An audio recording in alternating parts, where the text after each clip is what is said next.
Washington వెళ్ళి water bottle కొనుక్కొచ్చా. You have any problem? లేకపోతే కట్టుకున్న పిల్లలు అడ్డమైన వివరాలన్నీ కావాలి దీనికి. షాలు, మీరు మా రిసెప్షన్ కి తప్పకుండా రావాలి. డెఫినెట్ గా వస్తాను. Thank you. సునీల్, మర్చిపోకే. Happy married life Srikanth. ఓ తెగ మురిసిపోతున్నాడు, ప్రపంచంలో అక్కడికే పెళ్ళినట్టు. సంధ్య, మీరు మా రిసెప్షన్ కి డెఫినెట్ గా రావాలి.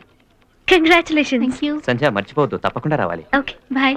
ఏ సునీల్, అన్నట్టు మర్చిపోయాను, సాఫ్ట్వేర్ ఎగ్జిబిషన్ సంగతి ఏంటి? పని మీద సూర్య మీద తిరగడం అంటే నాకు ఎంత సరదా నీకు తెలుసు కదా. ఇప్పుడు వెళ్ళిపోదాం. ఏడ్చావులే, ఇప్పుడు కాదు రేపు. రేపా? మరి ఇప్పుడు ఎందుకు చెప్పా? సునీల్, ఇంతకీ రేపు మనం ఎక్కడ కలుసుకుంటున్నావు? Taj Mahal, Eiffel tower, China వాళ్ళు, కుతుబ్ మినార్, ఎక్కడైనా సరే నాకు ఓకే. మరి లేకపోతే ఏంటి, మనం వెళ్ళేది ప్రపంచ యాత్రగా ఎగ్జిబిషన్ కి. మోరల్ సైన్స్ అంటే నీతి శాస్త్రం. ప్రతి విద్యార్థికి ఈ శాస్త్రం ఎంతో అవసరం.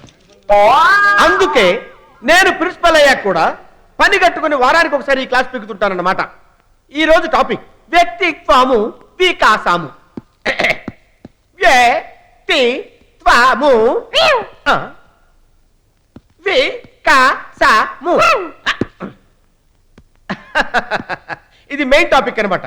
దీనికి ఒక సబ్ టైటిల్ కూడా ఉంది. అదేంటంటే ధూమపానము దుర్గుణము.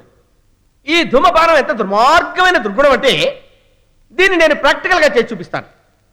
ఇప్పుడు నేను ఇలా ఉన్నాను, నా మీద మీకు చిన్న భక్తి, కాస్తంత గౌరవం, చెప్తాడు మర్యాదను. అదే నా జేబులో నుంచి ఈ సిగరెట్ పెట్టే, ఈ అగ్గి పెట్టే, ఇక్కడ పెట్టే. ఇప్పుడు చెప్పండి, మీకు నా మీద గౌరవం ఎంత తగ్గిపోయిందో, మర్యాద ఎంత పడిపోయిందో, భక్తి ఎంత బద్దలైందో ముందు ముందు మీకే తెలుస్తుందన్నమాట. అయినప్పటికీ ఈ సిగరెట్ నేను తీసుకున్నాను. ఇప్పుడు నా మీద మీకు కలిగే అసహ్యాన్ని మీకే దశల వారీగా చేసి చూపిస్తానన్నమాట.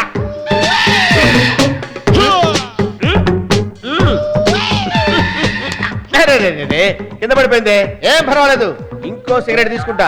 లెసన్ మాత్రం కంటిన్యూ చేస్తా. ఇది రెండో సిగరెట్. ఒకప్పుడు నన్నందరూ నారదుడు అనేవారు. ఎందుకో తెలుసా? నేను వస్తుంటే నాకంటే ముందు పొగొచ్చేది. అంత చేసిపోకన్నమాట.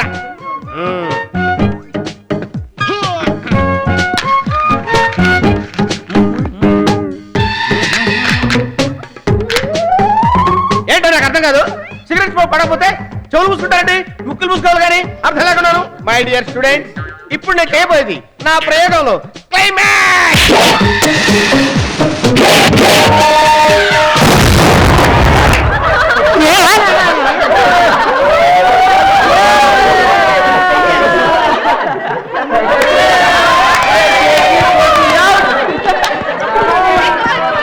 Students must be crazy. ధూమపానం.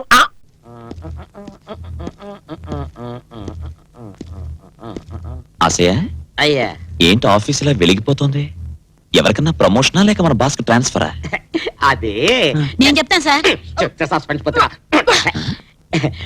10 కొట్టేసరికలా చూడండి, ఆఫీసులో గడియారంతో పాటు అందరి గుండెలు ఆగిపోతాయి. ఉండండి.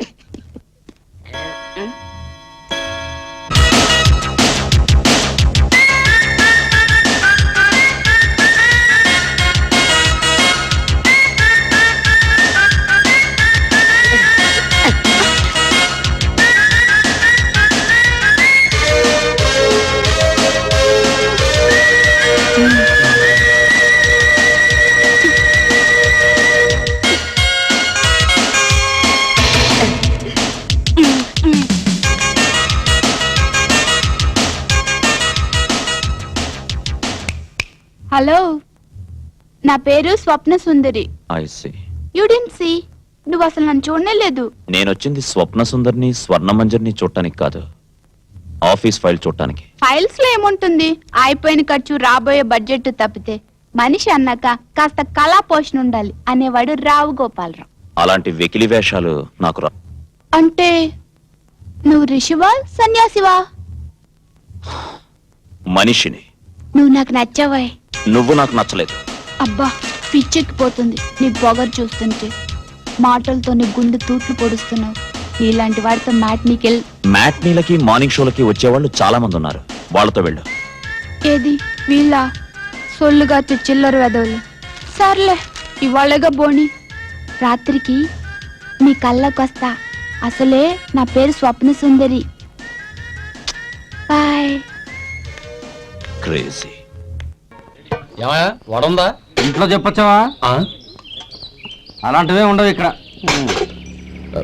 ఏమడిగారు? వాడా ఒక్క నిమిషం వస్తా.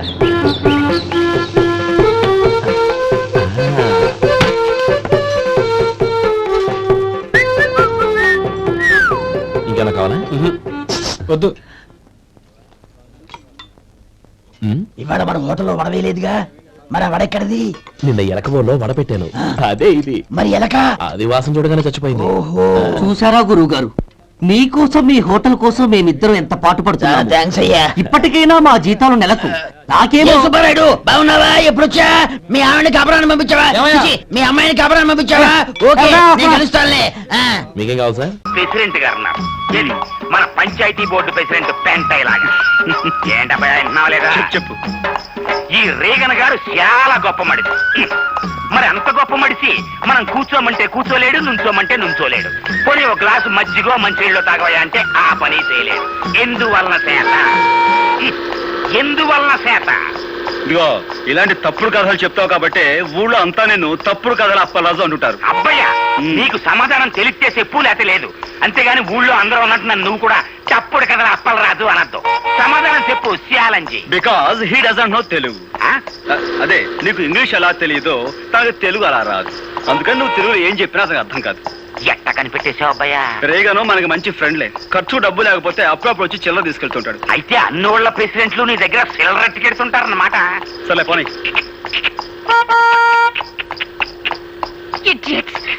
తప్పకుండా రాయ్ బండపు. ఓళ్ళేన్ ఎనకమాల అగ్గిపెట్టి కారు, అందులో ఆడకూతురు ఓళ్ళేన్. కంట్రీ బ్రూట్స్, హార్న్ మోగుతుంటే వినపడలేదు. కార్ కి సైడ్ ఇవ్వాలన్న కామన్ సెన్స్ లేదు. చూడు సిరతపులి, నువ్వు ఇంగిలి పీసులో బూతులు తిట్టినా నాకు అర్థం కాదు. కానీ నేను అచ్చ తెలుగులో మొదలెట్టాను అనుకో, 10 రోజులు ఆకుండా నువ్వు వాంతులు చేసుకుంటావు. బుద్ధి లేకుండా మాట్లాడుకో. నా కార్ కంటే నీ బోడి గుర్రం బండి గొప్పదా? ముందండి. అబ్బయ్యా, ఇంకా లాభం లేదు. నువ్వు సూపు చూడాల్సిందే. ఇత్తడైపోవాలి. ఇదిగో చూడు పాప, నీకో విషయం తెలుసో తెలియదో, 2 కత్తులు ఒకే వరలో ఇమర్చవచ్చు, 2 పువ్వులు ఒకే చెవిలో పెట్టొచ్చు, 2 హార్మోనీ పెట్టెలు ఒకేసారి వాయించవచ్చు. కానీ ఒక బండి మాత్రమే పట్టే ఈ ఇరుకు సందులో నీ బండికి సైడ్ ఇవ్వటం కుదరదన్న లోకల్ నాలెడ్జ్ నీకు లేకపోవటం నిజంగా నీ కర్మ. Shut up. ఖచ్చితంగా ఈ పిల్ల పట్నం చదువులతో పాడైపోయింది అబ్బాయ. లేదంటే వీళ్ళ బాబుకి నెలమంత్రం సిరి, ఈ అమ్మాయికి అర్ధాంతరంగా వయసైనా వచ్చి ఉండాలి. ఇది కరెక్ట్ అబ్బాయ. చూసావా, అయిపోయింది. ఇత్తడే కిలో 10 రూపాయలు. ఇత్తడే. సరే రారా. రావయ్య, వెళ్ళి ఆ పొగరమూత ఎవరు? హార్మోని పాపారెడ్డి కొడుకమ్మ. ఇతను హార్మోని చాలా బాగా వాయిస్తాడు.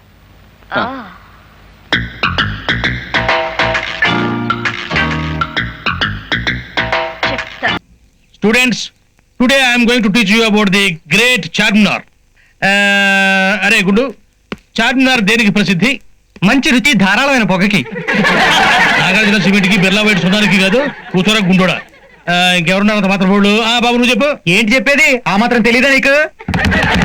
తెలియకనే కదా మరి నేను ఫీజు కట్టి కాలేజీలో లెక్చరర్ గా చేరింది. మానవుడు కోతి నుంచి రూపాంతరం చెందాడు గానీ ఇంకా కొన్ని జీవులు అలాగే ఉండిపోయినాయి. అది మీరేనా సార్? ఒకసారి అడుగుతారా? నేను చెప్పింది ఏమన్నా అబద్ధమా? వీడు కోతికి ఎక్కువ, చింపాంజీకి తక్కువగా లేడు.